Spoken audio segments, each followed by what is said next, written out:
यहां जिसके पास 2 पैसे हो गए बुर्का उतार के उसने फेंक दिया। ये मालूम होता है कि ये तो मुफलिसी को छुपाने का जरिया था। 4 पैसे हो, अच्छे कपड़े पहने हुए हो, मेकअप सही किया हुआ हो, तो फिर बुर्के की क्या जरूरत है? और मैंने शायद सुना है आपको, मुझसे तो चंद लड़कियों ने ये अल्फाज कहे बाकायदा।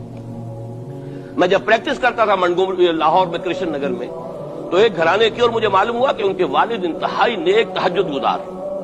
कई लड़कियां थी, बहनें, एक ही तकरीबन उम्र 200 से 1-1.5 साल की।